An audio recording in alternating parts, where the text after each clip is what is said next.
但他现在的身体是一张轻飘飘的纸片，根本挪不动这只沉甸甸的玛瑙纸阵。那封信里写的什么，在座的所有人都已经知道了，就是那一夜之间，让万人之上的仙都变成人人喊打的过街老鼠的条条罪状。铜镜之后是一间密室，密室里除了一张书案，还摆着一张黑黝黝、冷冰冰的长方铁桌，可以躺人。桌面上似乎有些凝固的黑色痕迹。众人见此一幕，都发出跟魏无羡一样的感叹：在这桌子上杀人分尸，最合适不过了。那头金光瑶还在温声软语的求情诉，突然像是觉察到什么，警惕地回头。魏无羡倏地把自己薄薄的纸片身躯插进一本书里。众小辈在外边看得心惊胆战，好一阵没听到外面的声音，魏无羡这才继续贴墙上行，终于爬到了那间被封禁咒帘挡住的格子里。忽的眼前一亮，啊，被发现了！蓝景怡跟着形势流转，感同身受，紧张的忍不住两只手紧紧相握。还好有惊无险。待金光瑶走后，众人都大气不敢出的跟着纸片人继续探查。意料之中的，魏无羡看到了一张惨白的脸孔，苍白的皮肤上画满了密密麻麻的皱纹，双目和口耳都被牢牢封住。魏无羡心中默默道：久仰了，赤峰尊。蓝曦臣心中百感交集，虽说金光瑶在死前也已经真相大白，可现在看到这血淋淋的现实，心中翻腾不息的是浓浓的失望与自责。聂怀桑此时特别悲痛，虽大仇得报，却不曾亲眼看到这一幕。他偷偷瞄了一眼聂明觉，能再次见到大哥，还是很高兴的。聂明觉强行压下怒气，沉默不语。自己死后被分尸，凶手还知道用咒文镇压，顿时不知是该夸这人心思缜密，还是该骂这人狠戾歹毒。只要将头颅上的封印解开，赤峰尊的尸身便能感应到他的头颅，自行寻来了。魏无羡正在思索该如何下手，突然一股异常强劲的吸力袭来，纸片直接贴到了聂明觉额头上。上一刻魏无羡还在心中叫大事不好，下一刻他便嗅到了血的味道。魏无羡看着自己收刀回鞘，口中传出一个低沉的声音：头剪了，吊起来给温斗看。强行共情，场面正是射日之争。聂明觉力斩温若寒长子温煦时，在场的少年们都看呆了，他们个个都生于形势明朗、百家和鸣之际，何时见过这等血腥场面，只觉得此行当真是大开眼界。画面继续流转，金光瑶的出身自是百家公知，可绝大多数的人并不知道，当他还是梦瑶时，作为一个名不见经传的普通散修，在军营中阵前阵后奔波忙碌，给同级修士挑水劈柴更是家常便饭。金光瑶听着故事中平静地描述他的出身时，又说到当年他投入聂家参战时的窘境，他双拳紧握，缓缓地闭上了眼，好似看不到就不会在一起那段难堪的日子。这一日，河间战场迎来了一位客人。众人看内侍三尊，你一言他一语，感情之好，通过画面都能感受出来。当然，那时他们还未曾结拜，那时他们心中也还没有芥蒂。魏无羡心道：泽无君还挺能聊天的，怎么蓝湛那么不会聊天？众人齐刷刷看向韩光君，包括聂明觉。突然被自家道侣点名的蓝忘机，此时不知该作何表示，看似面无表情，实则略感无措。蓝曦臣看出他的窘迫，只颔首道：我替忘机感谢诸位的关心。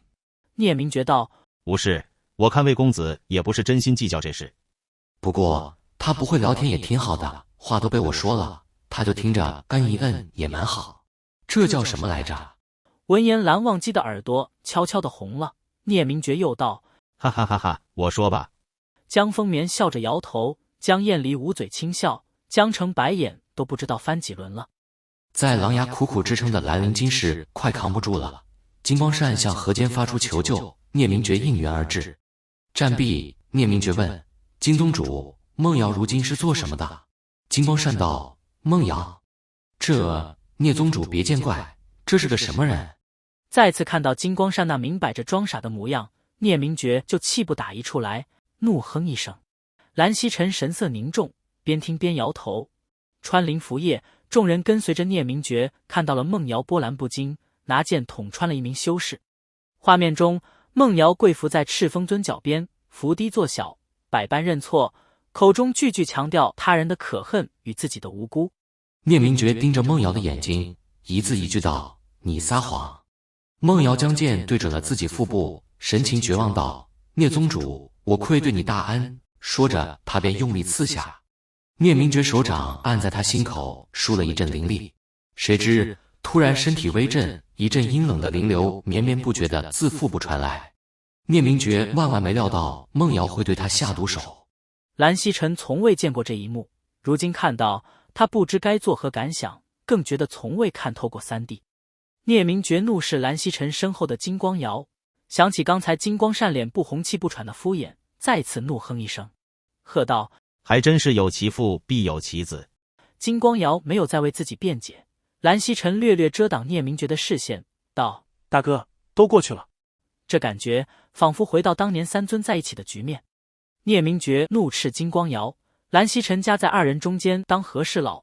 画面中的场景突然变换，众人随着魏无羡的共情，看到了当年阳泉奇袭，聂明觉被温氏俘虏回了不夜天城。而此时的孟瑶正在炎阳殿与重伤的聂明觉叙旧。金陵看着自己的小叔叔，微笑着将两位修士一剑封喉，心里一阵不舒服。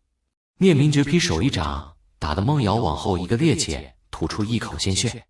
孟瑶立即爬起，冲过去，一脚便踹在聂明觉胸口。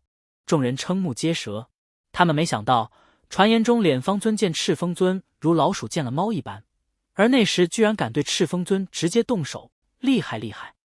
接下来的场面更是血腥，几位小辈几乎没有见过这等残忍的场面，一边闪躲着目光不忍去看，一边又受不住故事的诱惑，忍不住去看。在场所有人都纷纷同魏无羡一起惊叹，温若寒的实力当真是压倒性的可怕。随着聂明觉合眼再睁眼，场景再次变换。聂明觉发现自己正被孟瑶扛着一条手臂，半拖半背着勉强前行。聂明觉沉声道：“把刀给我。”两人说不了几句，便又起了争执。两人一个砍一个逃，俱是浑身血污，跌跌撞撞。忽然一个愕然的声音道：“明觉兄。”泽无君向聂明觉说明孟瑶在温氏卧底的期间种种，聂明觉最终还是无法手刃孟瑶。至此，温若寒身死，孟瑶一战成名。聂明觉再次望向蓝曦臣，道：“二弟，魏公子说对了一件事，你太纯善了。”金光瑶沉默不语。不止魏无羡看不明白，为何聂明觉与金光瑶关系那么差，还愿意结拜。但随后众人听着魏无羡的推测，也想起金光瑶就任仙都时确实挺有能力，是不可多得的人才。只可惜画面一转，兰陵金氏开办了数天的花宴，邀无数修士和无数家族前往赴宴，普天同庆。聂明觉一转身，魏无羡登时眼前一亮，只觉如霜雪天降，月华满堂。魏无羡自顾自开心地嚷道：“蓝湛，我想死你了。”蓝忘机登时眉头舒展开来。魏婴，众人一阵无语。魏无羡听到自己的怒喝从另外一端传来：“金子轩，你说过什么话，做过什么事，可都别忘了。现在这算什么意思啊？”金陵听着父亲跟魏无羡又吵起来了，忍不住扶额。江厌离明显也不知道这段，听得津津有味。倒是金子轩面色微窘，不住的辩解：“可，年轻。”金光瑶每隔几日便从兰陵赶往清河，操清新曲助聂明觉破忘清心，尽心尽力，半点怨言也无。清心曲的确玄妙有效，魏无羡能明显感觉聂明觉胸中戾气得到抑制。可惜好景不长，在场部分的人都记得当初薛洋一事，兰陵金氏力保，而聂明觉嫉恶如仇，以雷霆之势逼迫兰陵金氏斩杀薛洋。聂明觉提起一脚，金光瑶又从金陵台上咕噜噜地滚了下去。聂明觉低头喝道：“娼妓之子，无怪乎此。”听到这句话，金光瑶的身子隐隐一颤。金光瑶一连滚了50多级台阶才落地，趴都没在地上多趴一会儿，便爬了起来。他慢慢抬头与聂明觉对视，目光很是平静，甚至有些漠然。众人好像明白了，就是在这一刻，金光瑶才对赤峰尊起了杀心吧。聂明觉以往总是说要烧聂怀桑的东西，从没真的烧，这次却是动真格的了。聂怀桑冲聂明觉吼道：“叨，妈的，谁要练那破玩意儿？我乐意当废物怎么着？谁爱当家主谁当去。”我不会就是不会，不喜欢就是不喜欢，你勉强我有什么用？众人目瞪口呆。聂怀桑，你牛了！聂怀桑拿起随身带着的折扇，打开扇子遮住自己的脸。他不知道，他什么都不知道。画面中，众人再一次见识到金光瑶的舌灿莲花和精湛演技，就连魏无羡都对此赞不绝口，声称这脸皮真是比我还厚。聂明觉雷霆般的一声咆哮炸在耳边，数字感耳。金光瑶躲到蓝曦臣身后，蓝曦臣夹在两人中间，还没来得及说上话，聂明觉已拔刀砍来。